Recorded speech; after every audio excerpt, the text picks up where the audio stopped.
मारुतीचं लग्न. खरं तर असे मारुती तुमच्या गावात सुद्धा भरपूर असतील, पण ही गोष्ट आहे आमच्या गावातल्या मारुतीची, ज्याचं लग्न कधी जुळलंच नाही आणि वय कधी निघून गेलं त्याची त्याला बी कळलंच नाही. तशी गावात ढिगानं पोरं बिन लग्नाची पडली होती बरं का. ढिगानं म्हणजे इतकी की गावात जेवढी गुरंढोरं नव्हती तेवढी बिन लग्नाची पोरं होती. पण त्यातल्या त्यात मारुती जरा विशेष होता. आता मारुती विशेष यासाठी होता की मारुतीच्या वयानं 35 गाठली होती तरी बी त्याच्या लग्नाचा कुठं बी पत्ता नव्हता. आणि मारुतीचा पत्ता म्हणजे एकच, ते म्हणजे मारुतीचं मंदिर. आणि गावातली बरीच जुनी खोडं होती ना, ती मारुतीच्या मंदिरमध्ये पत्त्या खेळत बसलेली असायची आणि जाड भिंगाच्या चष्म्यातनं राणी बघत असायची.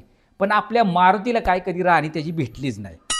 मारुतीचा मुक्त गोठ्याचा उद्योग आटापला की ह्यो बी तिथंच पडीक असायचा. चिखल दिसला की म्हशी जशा फटकार मारून बसते त्या, तसंच मारुती पत्त्याचा डाव दिसला की तिथंच रेंगाळायचा. मक्याचं कणीस जसं कवळं लुसलुशीत असताना चांगलं वाटतं आणि एकदा का ते निबार झालं की पिवळं ढुणूक दिसतं, तशी मारुतीची गत झाली होती आणि लग्नाचं वय निघून चाललं होतं. आणि वरवरच्या चेहऱ्यानं जरी मारुती कुणाला सांगत नसला तरी तो आपल्या राणीच्या शोधात मात्र मनापासून होता. त्याला बी वाटत होतं की कुठंतरी आपलं बी लग्न व्हावं, आपल्या बी अंगणात कुठंतरी 10-12 पोरं बाळ खेळावी. आता 10-12 यासाठी म्हटलं मी की मारुतीच्या अपेक्षा जरा लयच होत्या आणि त्याची स्वप्न बी जरा मोठीच होती. त्यामुळं 10-12 पोरात तरी त्याचं भागतंय का नाही मी काय सांगू शकत नाही, ते त्याची त्यालाच माहीत.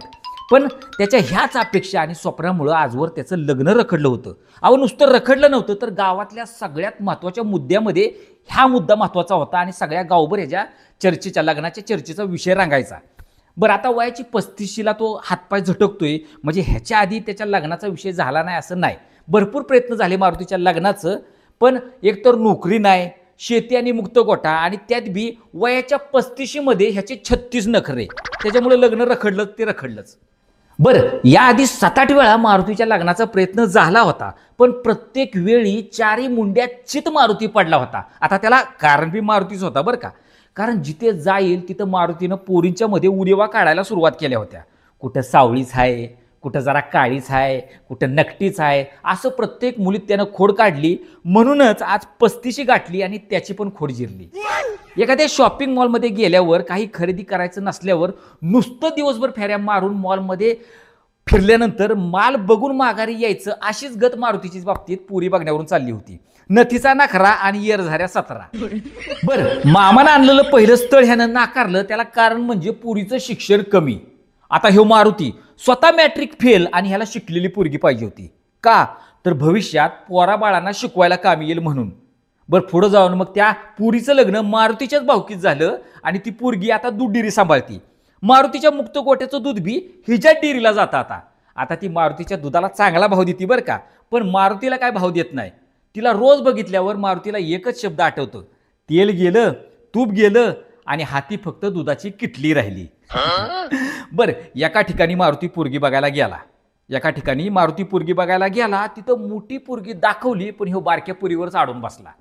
मला लग्न करायचं तर ह्या बारकीवरच करायचं, मग बारकी पोरगीच मला पाटावर दाखवा म्हणून ह्यो अडून बसला. मग काय पाहुणी चिडली आणि पाहुण्यांनी पोह्याचा चहा पाण्याचा सगळा खर्च मारुतीकडनं वसूल केला आणि त्याला पोरगी तर काय दाखवली नाहीच, पण बाहेरचा रस्ता मात्र दाखवला. बरं सोबत आलेल्या मित्रांनी त्याला सांगितलं, अरे मोठी पोरगी बी चांगली होती, फक्त तू कच्च्या कैरीच्या नादापायी पिकलेला पाड बी हातातनं घालवला. बरं त्या मोठ्या पुरीचं लग्न पुढे जाऊन पुन्हा एकदा मारुतीच्याच गावात झालं. ती आता गावातल्या महिला बचत गटाची अध्यक्ष आहे आणि जाणून बुजून रोज मारुतीच्या घरापुढनं तोऱ्यात निघून जाती. मग मारुती मनातल्या मनात विचार करतो, ना मोठी हाती ना धाकटी हाती, नशिबात फक्त 7.5. आता काय बोलावं मारुतीच्या लग्नाची ही अशी तारा. असं एक ना अनेक 17 ठिकाणी फिरून मारुती शेवटी वैतागला, म्हणजे जाम वैतागला होता. आणि मग शेवटी मामालाच म्हणाला, मामा आता एक काम कर बघ, तुझीच पोरगी मला दे आणि तिच्याबरोबरच मी लग्न करतो, म्हणजे एकदा का माझा लग्नाचा जो प्रश्न आहे तो मार्गी लागेल. त्यावर मामाच्या तळपायाची आग आहे ना अगदी मस्तकाला गेली. अहो त्याला कारण बी तसंच होतं, कारण पहिल्यांदा मामानं स्वतःच विचारलं होतं की माझ्या पोरीबरोबर लग्न करशील का, तर ह्यो मारुती म्हणाला होता की मला मामाची पोरगी नाही करायची. हो मला म्हणजे आपल्या पाहुण्या रावळ्यात लग्नच नाही करायचं, त्यामुळे मला मामाची पोरगी करायचीच नाही. त्यामुळे आता चिडून मामा म्हणाला की एक वेळ मी माझ्या पुरीला हिरीत ढकलून देईन, पण तुझ्या काय गाड्यात बांधणार नाही. मग शेवटी त्यानं मामाच्या पोरीला डायरेक्टच विचारायचं ठरवलं आणि मग त्यांनी एक दिवशी वेळ साधून मामाच्या पोरीला डायरेक्टच विचारलं की आपण पळून जाऊन लग्न करायचं का. ती बी लगेच तयार झाली, चालतंय की म्हणली. आणि दुसऱ्याच दिवशी मारुतीच्या मामाची पोरगी आणि मारुतीचा पळून जाण्याचा बेत ठरला. पण आदल्याच रात्री मारुतीच्या मामाची पोरगी दुसऱ्याच कोणाबरोबर तर पळून गेली. आणि हे जेव्हा सकाळी मामाला कळलं तेव्हा मामानं पुरीचा सगळा राग मारुतीवर काढला आणि त्याला धू धुतला. काही दिवसांनी मामाची पोरगी परत आली आणि तिला पळवून नेणारा तो पोरगा बी मामाच्या घरी परत आला आणि मामानं त्या पोराला घर जावई करून घेतला. आता जेव्हा कवा मारुती मामाच्या घरी जातो तेव्हा मामाची पोरगी आणि मामाचा तो घर जावई मारुतीकडे बघून फिदी हसतात. तर आता एवढं सगळं कांड झाल्यावर मारुतीनं ठरवलं की आता कुठल्याच पुरीत उन्ह धुणं काढत बसायचं नाही, कुठल्याही पुरीमध्ये आडेवेडं लावत बसायचं नाही. आता मिळेल त्या पुरीशी लग्न करायचं. मग काळी गोरी भोरी, चकणी नकटी बुटकी, कळकट मळकट दणकट अशिक्षित वात्रट जशी मिळेल तशा पुरीवर लग्न करायचं आणि मोकळं व्हायचं. पण आता पोरगी काय मिळेना झाली आहे. हां, जर तुमच्याकडे एखादं स्थळ असेल आमच्या मारुतीसाठी तर नक्की सुचवा. आणि तुमच्या गावातल्या मारुतीची अशी एखादी गोष्ट असेल रखडलेल्या लग्नाची तर नक्कीच कमेंटमध्ये सांगा. चालते. तर ही मारुतीची गोष्ट कशी वाटली ती नक्की कमेंट करा. लेखक संग्राम सतीश वीर आणि सादर करते बी आम्ही स्वतःच संग्राम सतीश वीर. मारुतीचं लग्न.